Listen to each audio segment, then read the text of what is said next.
Halo, selamat datang. Hari ini kita mau bahas sesuatu yang menarik banget, yaitu hubungan antara filsafat kuno, data modern, dan salah satu tantangan terbesar kita sekarang, membangun karakter. Nah, ini nih pertanyaan intinya. Di tengah gempuran algoritma dan dunia digital, kita jadi bertanya-tanya, siapa sih yang sebenarnya membentuk kode moral kita? Kita akan lihat tantangannya dan kerangka kerja yang mungkin bisa jadi solusi. Oke, jadi begini alurnya. Kita akan mulai dengan masalah zaman sekarang, yaitu karakter di era digital. Lalu, kita akan lihat studi kasus yang menarik dari Indonesia, dan setelah itu, kita akan mundur jauh ke abad ke-13 untuk menemukan gimana kearifan kuno ternyata masih relevan banget sampai sekarang. Oke, kita mulai dari sini ya. Dunia digital itu memang membuka banyak banget peluang. Tapi di sisi lain, muncul juga tantangan etis yang makin rumit terutama buat para pelajar. Coba deh kita lihat, tantangannya itu ada di mana-mana. Mulai dari game yang penuh kekerasan, sampai berita bohong yang nyebar cepet banget. Setiap poin ini, sedikit demi sedikit, mengikis fondasi karakter kayak empati, kejujuran, dan kemampuan berpikir kritis. Rasanya teknologi kita larinya kenceng banget, tapi etika kita kayak ketinggalan di belakang. Ini yang bikin pendidikan karakter jadi super penting. Terus kalau tantangannya sebanyak ini, solusinya apa dong? Nah, ada satu penelitian menarik dari Indonesia yang mencoba menawarkan sebuah kerangka pendidikan yang spesifik untuk menjawab ini. Studi ini memilih fokus pada etika Kristen. Kenapa? Karena kerangka ini menekankan pengembangan karakter dari dalam. Jadi bukan cuma soal aturan boleh atau nggak boleh, tapi soal nilai-nilai yang tertanam kuat dan jadi panduan dalam tindakan sehari-hari.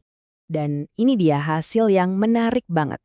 Menurut penelitian itu, penerapan kerangka etika ini ternyata punya dampak yang bisa diukur, yaitu sebesar 19,5% terhadap perkembangan karakter siswa. Angka segini di dunia pendidikan itu signifikan loh, menemukan satu variabel yang punya pengaruh sebesar ini tuh luar biasa.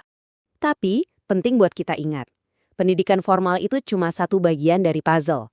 Seperti yang kita lihat, ada 80,5% faktor lain yang juga membentuk karakter anak, mulai dari keluarga, gereja, sampai lingkungan pergaulannya.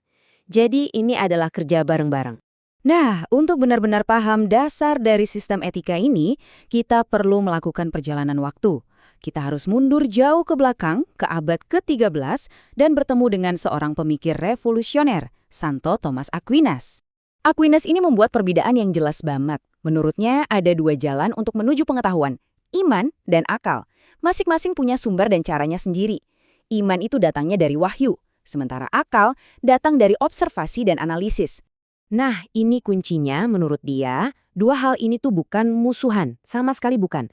Mereka itu seperti dua sayap dari seekor burung yang sama, yang sumbernya dari kebenaran yang satu. Jadi kalau kelihatannya iman dan akal bertentangan, itu artinya cara berpikir kita yang mungkin keliru, bukan kebenarannya yang salah. Dan ini nih kutipan dia yang paling terkenal. Maksudnya apa sih? Sederhananya, hal-hal yang sifatnya ilahi itu tidak menghapus atau merusak sisi manusiawi kita. Justru sebaliknya, ia mengangkat dan membuatnya jadi lebih lengkap, lebih sempurna. Rahmat itu membangun di atas apa yang sudah ada secara alami. Oke, ini kan filosofi yang tinggi banget ya.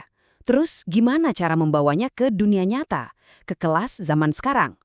Nah, disinilah peran guru menjadi sangat krusial. Guru adalah jembatan antara ide-ide besar ini dengan para siswa. Jadi, tugas guru itu jauh lebih dari sekedar mengajar materi di buku. Mereka adalah teladan, agen rekonsiliasi di kelas. Merekalah yang membimbing siswa menerapkan pemikiran etis ini untuk menghadapi dilema nyata. Misalnya, saat harus membedakan berita hoax atau saat menghadapi konflik di dunia maya. Nah, sampailah kita di bagian puncaknya.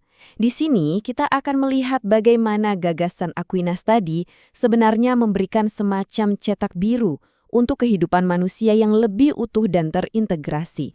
Aquinas berpendapat, kita sebagai manusia kan punya keinginan-keinginan yang mendasar ya.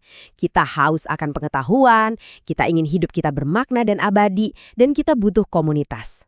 Nah, menurutnya, semua kerinduan alami kita ini menemukan pemenuhannya yang paling puncak dalam sebuah realitas yang dimungkinkan oleh rahmat. Jadi, kita sudah lihat sama-sama ya bagaimana sebuah kerangka karakter yang berakar pada perpaduan iman dan akal ternyata bisa menjadi salah satu jawaban potensial untuk tantangan-tantangan besar di era digital kita. Perpaduan ini benar-benar menantang kita untuk berpikir ulang. Jangan-jangan jawaban untuk masalah-masalah kita yang paling baru dan modern justru tersembunyi di dalam kearifan yang paling kuno.